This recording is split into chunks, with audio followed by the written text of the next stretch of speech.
Setelah 3 bulan saya bekerja, sudah bisa mengumpulkan uang, saya pingsan di tempat kerja. Saya kaget ketika itu bapak sudah di samping waktu itu sama saya, dan bisa dikatakan nggak nyangka lah gitu loh.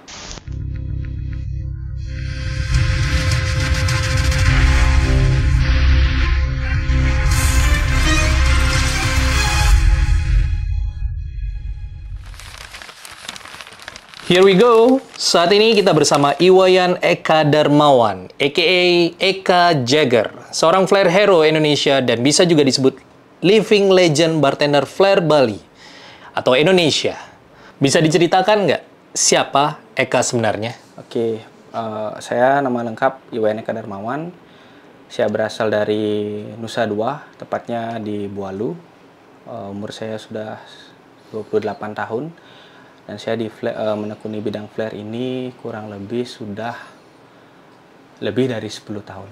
Ceritakan dong tentang dibalik nama Eka Jagger, yang mana menjadi sebuah nama terkenal di dunia flair saat ini. Nama Eka Jagger itu saya dapat di kompetisi pertama kali yang saya ikuti di Star Wars Bali. Itu kompetisi internasional. Dulu itu nama diberikan oleh MC secara tidak sengaja kan. Nah, di kompetisi internasional itu saya dinobatkan sebagai peserta termuda karena tidak semua orang bisa mengikuti kompetisi itu. Awalnya saya berpikir hanya ingin datang menonton, kemudian saya bertemu dengan Bapak Agung Wahyoga karena antusias saya dilihat dan saya sering mengikuti kompetisi dan dia pun juga sering menjadi juri, jadi diberikan kesempatan untuk berpartisipasi. Jadi di sana saya bisa berkompetisi dengan top World Flair Champion lah, dan nama itu melekat sampai saat ini. Oke, kesibukannya Eka saat ini apa sih? Kalau kesibukan sih untuk saat ini saya punya tempat kursus di Nusa Dua untuk kelas Flair dan Mixology, dan saya juga mengajar di beberapa kampus, kadang juga menghandle suatu wedding party atau bar catering lah. Titik awal pertama yang membuat Eka terjun ke dunia bar and flair, boleh diceritakan nggak? Nah, titik awalnya itu ketika saya mau mulai pada saat setelah terjadi kecelakaan motor waktu itu. Nah, waktu itu saya berpikir kayak nggak ada harapan lagi untuk sesuatu, karena saya dulu jujur aja senang main motor dulu gitu. Karena kecelakaan akhirnya kaki patah, dan salah satu teman saya mengajak saya untuk ngibur lah istilahnya, jalan-jalan ke pantai. Akhirnya ada istilahnya orang-orang yang latihan juggling, kalau dulu dibilangnya juggling sebelum flair gitu. Jadi di sana saya tertarik dan saya kira gampang awalnya, ternyata itu susah. Dan untuk zaman itu mencari shaker sangat sulit, kecuali punya kenalan mungkin saudara kerja di kapal pesiar, baru kita bisa memiliki shaker gitu. Dan akhirnya lambat laut saya mulai tertarik dan latihan, dan sampai sekarang masih konsisten. Oke, pengalaman seorang Eka Jagger dalam industri bar, boleh diceritakan nggak? Jujur kalau di industri saya nggak lama, cuma 2 tahun.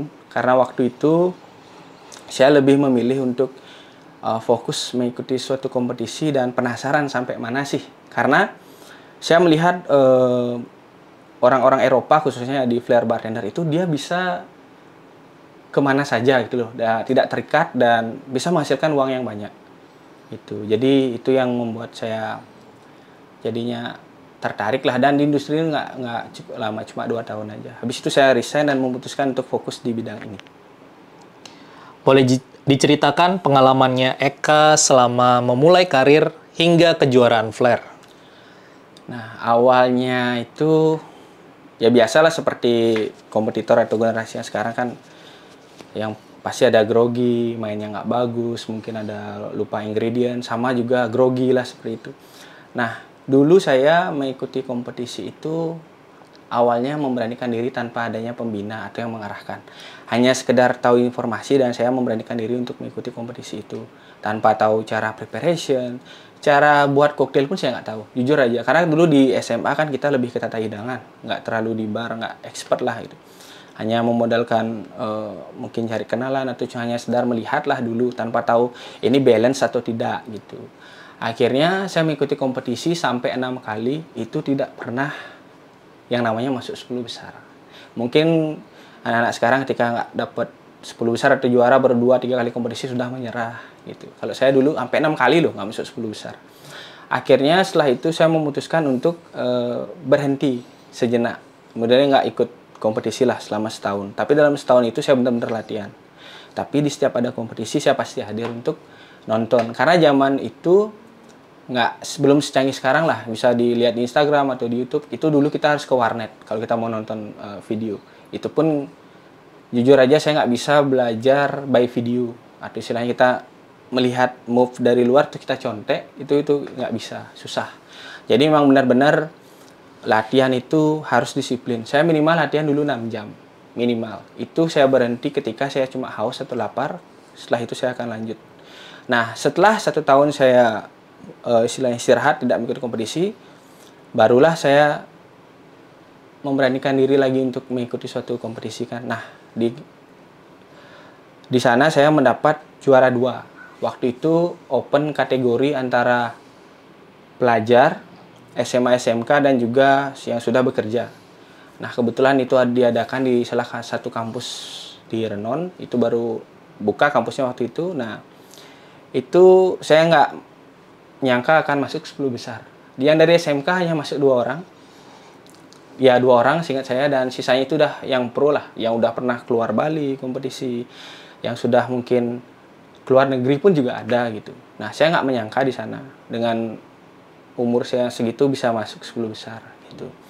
Nah, di sana kenapa saya bisa sampai masuk 10 besar itu ada yang benar-benar proses yang bisa dikatakan susah, yaitu shaker.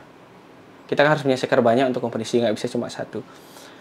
Nah, waktu itu pada saat saya masih SMA, saya bekerja di minimarket menjadi seorang kasir tanpa sepengetahuan orang tua waktu itu.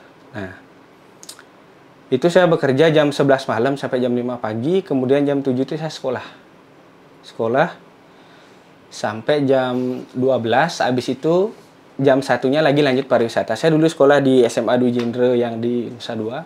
Nah, sore itu saya langsung ke Pantai Nusa Dua, latihan sampai malam, habis itu ke tempat kerja. Terus seperti itu. Waktu itu masih proyek Hotel Mulia. Nah, akhirnya setelah 3 bulan berjalan, orang tua mulai curiga. Karena keadaan fisik yang sering drop, terus nggak sehat lah itu istilahnya. Dia curiga nih, anak ini kenapa? Terutama bapak sih waktu itu. Akhirnya setelah 3 bulan saya bekerja, sudah bisa mengumpulkan uang, saya pingsan di tempat kerja. Saya kaget ketika itu bapak sudah di samping waktu itu sama saya, dan bisa dikatakan nggak nyangka lah gitu loh. Nah,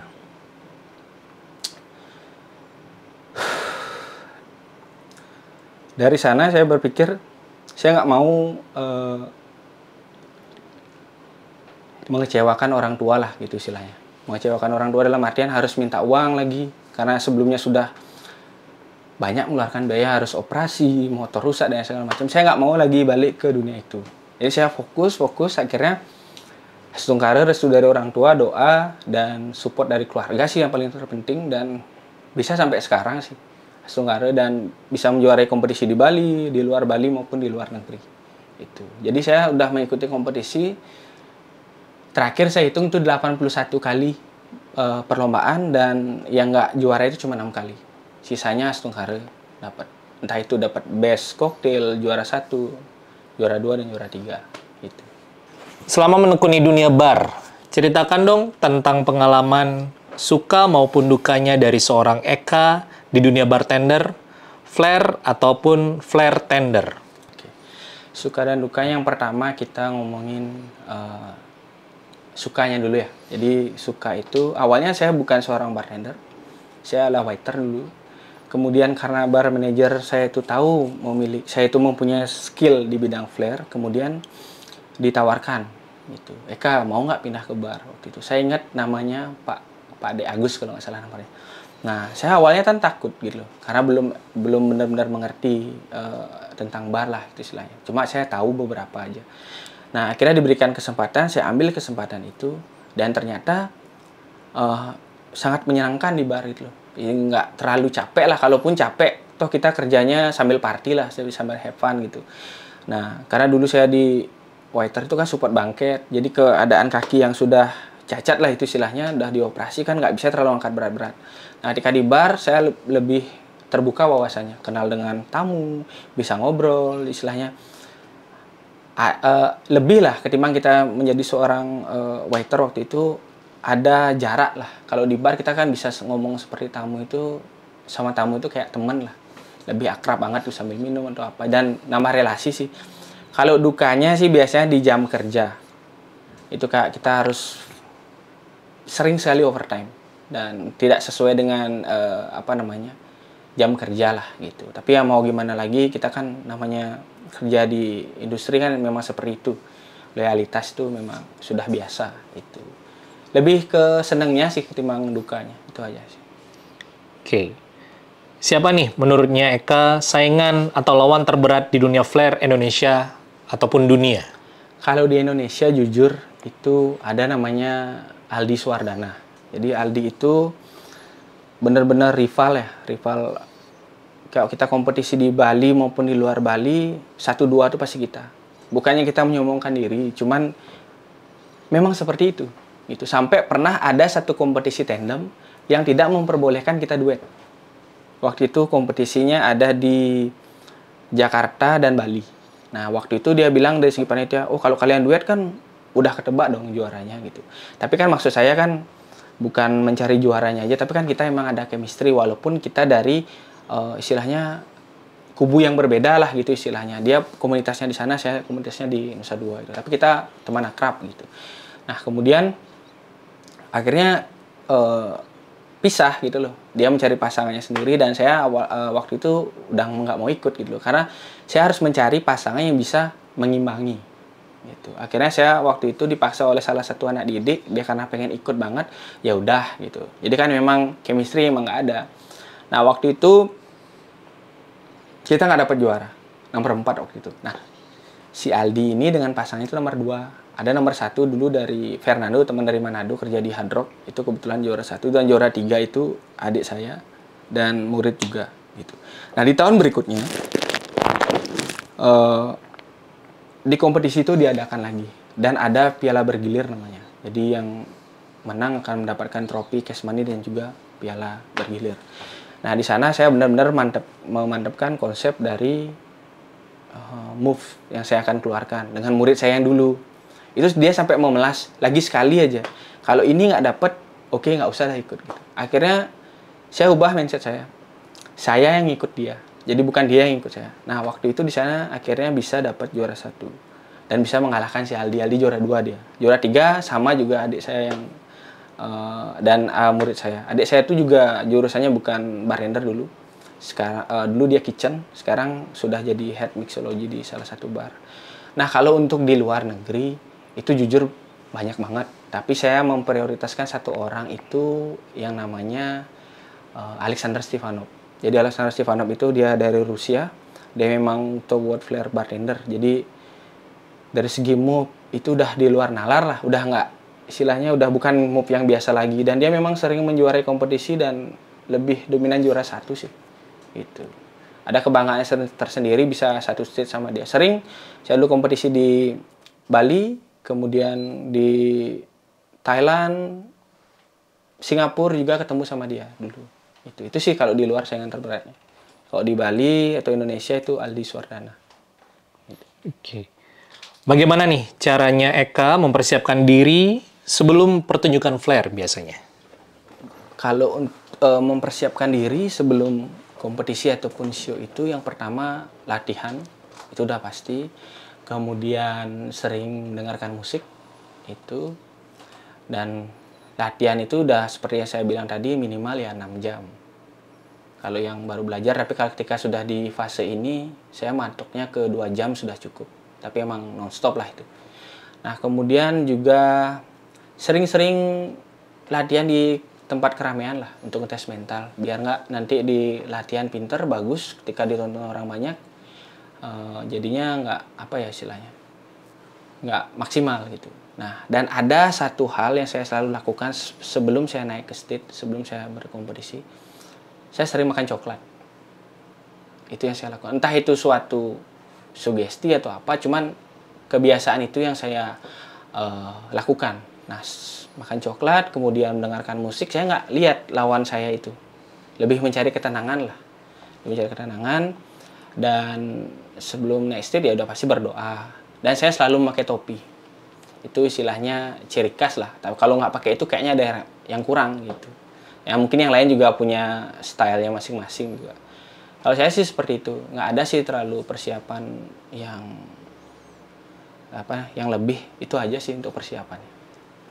Oke, bisa diceritakan nggak situasi di saat Eka harus berimprovisasi saat melakukan flare pada saat pertunjukan atau kompetisi biasanya? Nah, kalau itu kan kita yang namanya kompetisi kan kadang-kadang banyak hal yang bisa terjadi di luar dari preparation. Contoh misalnya kayak kita sudah prepare, sudah bagus, ternyata pada saat naik ke stage ada beberapa barang yang tertinggal. Nah, di sana kita harus benar-benar info ke barback atau orang kepercayaan kita yang bisa kita andalkan lah untuk membawa semua preparean itu. Untuk setup tuh harus kita. Nah, kadang peserta atau kompetitor itu pada saat kompetisi ada dia yang ego, dalam artian sudah tahu move-nya itu susah dan nggak dapat, dia terus ulang. Itu sangat kesalahan fatal. Padahal masih banyak lagi gerakan yang bisa dikeluarkan, mungkin lebih bagus daripada yang itu gitu. Kalau saya pribadi, ketika saya mendapatkan situasi seperti itu, situasi sulit seperti itu, saya akan langsung mengganti gerakan. Langsung pada saat di stage. Jadi nggak mikir lagi. Nah, bagaimana caranya biar seperti itu? Ya pada saat latihan kita harus prepare juga move cadangan. Jadi kita nggak boleh berpatokan dengan satu gerakan itu. Yang namanya kita seorang flare bartender atau entertainment lah. Yang orang lihat kan adalah kelancaran kita perform. Jadi nggak jatuh. Itu yang mereka nilai, dan mereka akan bilang kita itu seorang profesional. Ketika banyak item yang jatuh, walaupun move itu dikatakan gerakan yang sulit, mereka nggak akan ngerti. Itu. Kalau kesulitannya cuma itu, tapi aman sih, bisa saya atasi. Itu. Sama lagi satu juga lighting. Itu sangat berpengaruh. Kalau misalnya kita kompetisi indoor, outdoor, itu harus benar-benar dicek. Itu karena kalau misalnya kita sudah tahu kompetisinya, contohnya di klub kan, harusnya cek lighting dulu, dan itu harus bersama-sama biar nggak ada nanti kecemburuan sosial antara peserta satu dan peserta lainnya. Jadi lighting itu sangat-sangat berpengaruh juga. Itu sih. Bagaimana nih caranya Eka memastikan keselamatan dan keamanan saat melakukan trik flare di area? Oke. Yang pertama, latihan dan kompetisi itu ya udah pasti pakai sepatu lah biar aman. Kemudian pakai celana panjang gitu. Dan tidak memaksakan seperti saya bilang tadi. Tidak memaksakan mencari satu gerakan yang mungkin basic itu belum kita sangat kuasai. Gitu. Jadi biar nggak nanti kita tuh asal melempar, asal putar badan, kemudian kita asal snatch, itu resikonya besar. Saya dulu pernah waktu nyari gerakan 2 seker 2 botol, pada saat gerakan helikopter, kemudian saya putar badan snatch, itu botol pecah di udara dan pecahan botol nancep di punggung. Nah, itu dari sanalah saya baru berpikir. Jadi ketika kita mau mencari suatu move yang dikatakan difficulty-nya tinggi, itu kita harus patenkan dulu basic itu dulu. Putaran botol maunya seperti apa itu. Jadi nggak boleh asal melempar. Itu risikonya gede. Apalagi nanti itu dipakai di stage. Ya syukur kalau bukan kita yang kena. Kalau barbacknya yang kena gimana? Itu dulu pernah juga ada kejadian gitu. Jadi botol pecah, botolnya itu nancep ke barback. Jadi kan banyak yang dirugikan jadinya. Jadi itu sih resikonya biasanya. Menurutnya Eka nih, apa yang membedakan Eka sendiri dari bartender flare lainnya? Kalau saya sih, kalau dibandingkan dengan yang lain itu, mungkin dari segi style dan pembawaannya sih.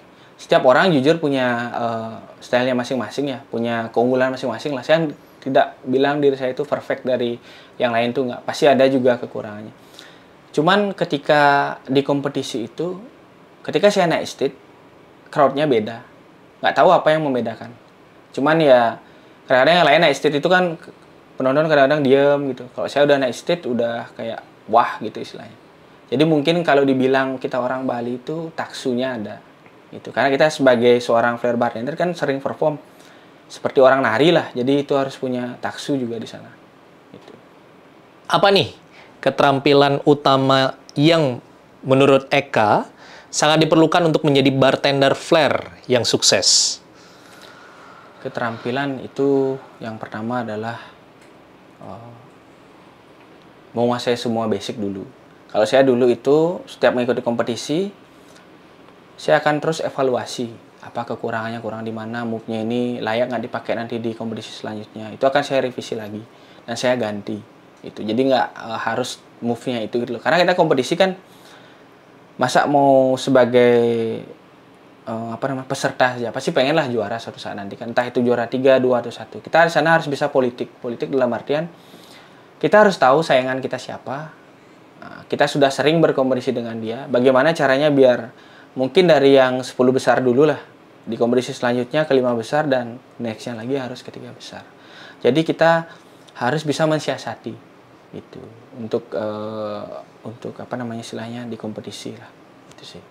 Menurut Eka nih, bagaimana perkembangan dunia flair saat ini dan juga perkembangan anak muda yang menekuni dunia flair di Bali? Untuk saat ini sangat pesat ya perkembangan. Jadi sudah di setiap daerah ada generasi flair, nggak kayak sama zaman saya dulu hanya mungkin di Denpasar dan Nusa Dua lah, bisa dikatakan 2 tempat lah dulu. Kalau sekarang sudah semua Astungkare, jadi tetap ada bibit gitu loh. Cuman yang disayangkan adalah kompetisi untuk keluar Bali dan internasional itu untuk sekarang masih belum ada. Itu kalau zaman saya dulu itu ada. Jadi dulu itu kompetisi tidak ada istilah beginner, pro, itu nggak ada. Jadi satu. Ketika kamu sudah siap ingin mengikuti suatu perlombaan, ya ikut gitu loh. Ketika kamu yang seorang beginner bisa mengalahkan seniormu, ya namamu langsung naik. Kalau sekarang kan lebih ke mental sih untuk anak muda sekarang. Dia tuh terlalu, wah saingannya itu pasti itu juara. Dia udah mikir jeleknya dulu gitu loh. Gagalnya dulu dia yang dipikir. Tanpa mau melalui proses. Nah, kadang kan dalam artian kalau kita ngomong, emangnya kalau orang ini tidak ikut, apakah Anda udah pasti juara? Kan belum tentu kan. Nah, kalau memang Anda mempunyai kualitas, mempunyai suatu kemampuan, ya Anda layak menjadi seorang juara. Gitu. Kalau untuk peminat itu sekarang sangat banyak. Karena syukurnya kita di Bali kalau dibandingkan dengan tempat yang lainnya. Kalau dulu kan Jakarta, Jogja, Bandung, Surabaya, Semarang itu ada. Cuman tidak terlalu berkembang. Nah, sekarang di Bali itu kan karena syukur kan kayak agensi banyak, terus pariwisata memang di Bali lah untuk gini, entertainment tuh masih hidup, dan untuk kerja di kapal pesiar punya skill flair itu sangat dihargai, khususnya di kapal selebriti itu untuk gaji flair bartender lumayan di sana. Makanya anak-anak sekarang itu harus tahu juga arahnya kemana, biar nggak hanya sekedar latihan, kemudian ketika nggak dapat juara udah selesai gitu. Jadi harus berlanjut lah untuk kedepannya. Gitu. Apa nih yang mungkin Eka dapat bantu sebagai seorang hero dan juga living legend flair untuk anak muda yang akan menekuni atau yang akan menjadi seorang flair tender yang sukses? Oke, kalau untuk hal itu sebenarnya saya banyak sekali punya planningnya. Bukan hanya untuk anak didik saya yang ikut kursus, tapi untuk semua generasi flair bartender Bali khususnya dulu. Saya pengen membuat suatu wadah yang benar-benar mau mewadahi mereka. Dalam artian kadang-kadang kan banyak orang yang punya skill, kemampuan untuk kecerdasan, tapi tidak ada support untuk mereka bisa grow up, kan juga kasihan gitu. Itu sih kendalanya biasanya. Kalau saya, karena Astungkare punya experience yang lumayan kan, bisa saya sharing ke anak-anak didik saya. Jadi kayak misalnya 1, 2, 3 gitu misalnya muridnya itu dia akan punya style yang berbeda, jadi nggak sama, jadi nggak berfokus untuk champion kamu bisa juara 2, juara 3 ataupun best cocktail. Yang mungkin flairnya kurang tapi di knowledge-nya bagus, bisa dia ke mixology. Kan di bar tuh nggak cuma di flair aja, nggak cuma di mixo, ada barista, sommelier juga ada. Jadi kalau di saya itu kan kita ngomongin masalah flair hari ini kan, jadi itu sih saya pengennya nanti membuat kompetisi yang benar-benar bergengsi, yang misalnya yang juara nanti saya kirim kemana, ke Jakarta atau ke luar negeri gitu dengan sponsor yang ada. Saya PR-nya di sana sih sponsor, karena kalau di luar negeri kan nyari sponsor tuh gampang. Kalau di sini kan kita untuk sponsor itu lebih ke outlet di support, bukan perorangan. Nah itu saya lagi berjuang sih di sana. Dan kadang juga kalau saya ada rezeki lebih, ada didik saya yang mau berkompetisi, saya akan support dengan sukarela. Kayak misalnya biaya tiket, seperti itu. Itu sih. Jadi nggak bisa sebenarnya jalan sendiri, harus ada juga yang mensupport dari bidang yang lain juga gitu. Karena jujur aja sendiri itu sangat sulit gitu. Nah, saya dulu pernah ingin beralih profesi gitu untuk di flare ini. Tapi ada mentor lah, saya bilang, saya punya mentor juga, dia bilang, buat apa kamu harus memulai hal yang baru, fokusin aja ini. Mungkin banyak orang yang pengen seperti Anda, cuman tidak bisa. Nah, tapi kan namanya yang berjuang sendiri, kadang-kadang ketika kita menghadapi suatu mungkin masalah yang besar atau jalan buntu kan kita perlu juga pendapat orang, itu kita perlu. Jadi nggak bisa kita sendiri yang memutuskan. Jadi syukur-syukur sekarang ya anak didik saya itu sukses. Bukan cuma juara di kompetisi, ada yang juga sudah jadi manajer, ada juga yang sudah bekerja di kapal pesiar. Jadi sebenarnya poin dari kompetisi itu bukan hanya juara, tapi lebih bagaimana cara kita menghargai proses. Ketika kita sudah berproses dan kita sudah mempunyai banyak experience, kamu bisa jadi apapun. Gitu.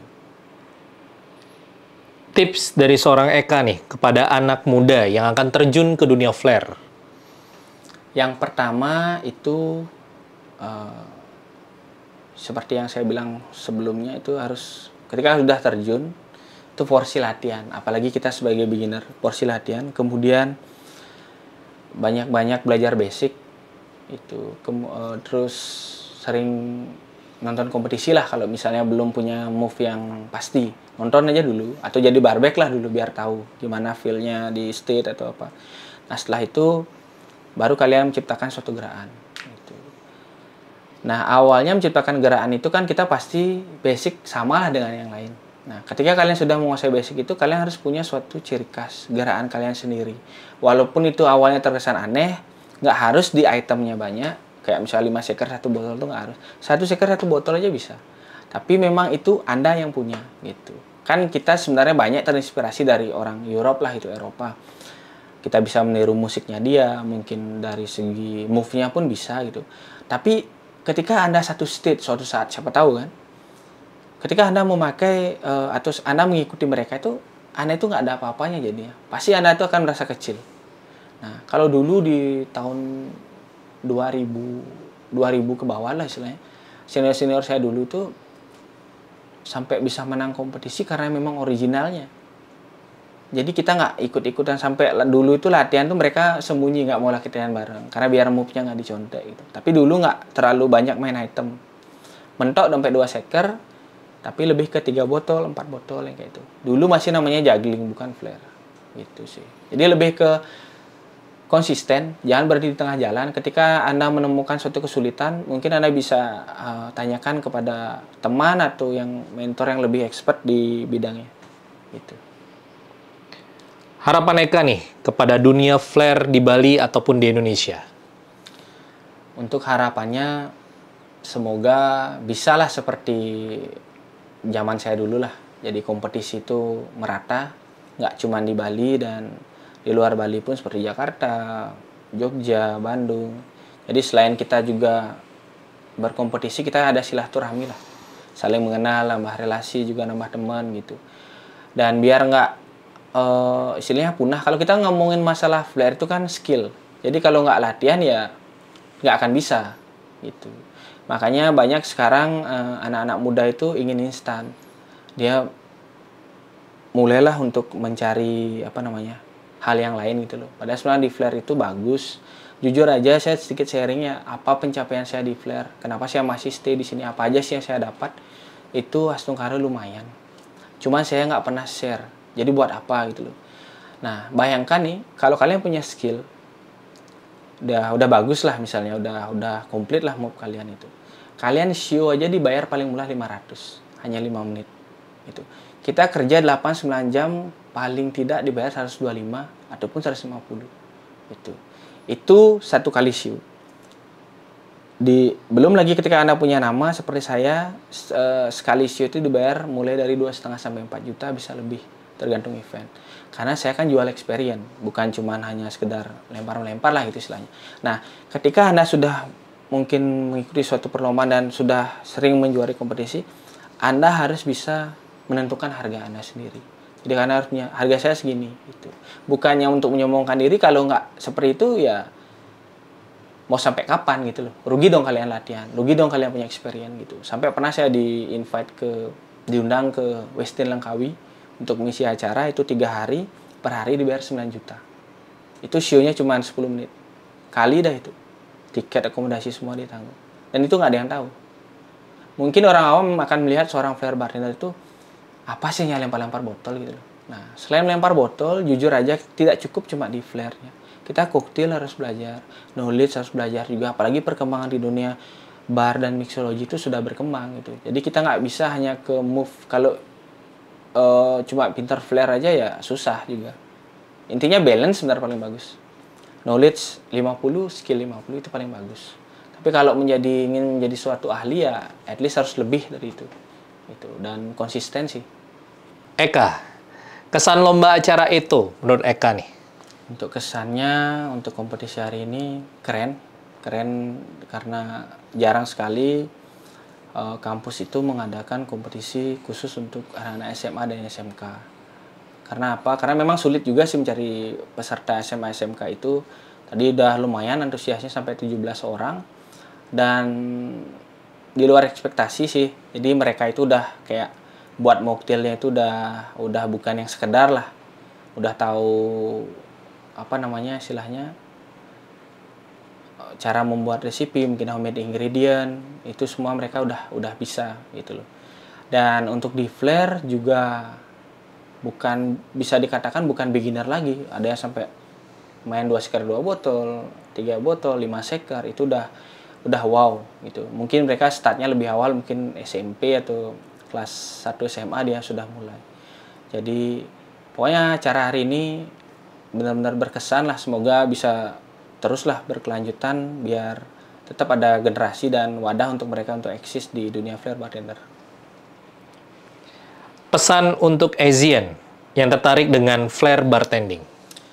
Nah, untuk pesannya semoga nanti kalian calon-calon mahasiswa yang akan join di Elizabeth itu di sini dari pihak kampus itu sudah memfasilitasi dan sudah ada instruktur yang expert di bidangnya. Jadi kalian itu jangan ragu lah untuk belajar. Apalagi kemarin juga di beberapa kompetisi saya pun menghadiri event itu dan memang support dari kampus itu sangat besar. Support dari segi dukungan, dari segi biaya itu memang perlu karena kan bahan itu lumayan harganya. Jadi memang perlu campur tangan dari kampus dan support dari kampus. Karena kan kampus itu tidak ada menuntut untuk kalian harus juara. Yang terpenting adalah memberikan yang terbaik, baik untuk kampus dan baik untuk diri kalian. Oke, terakhir nih Eka. Boleh berikan closing statement nggak terkait tentang flair bartending? Intinya latihan, konsisten, dan terus mengikuti suatu perlombaan sampai Anda menjadi seorang juara.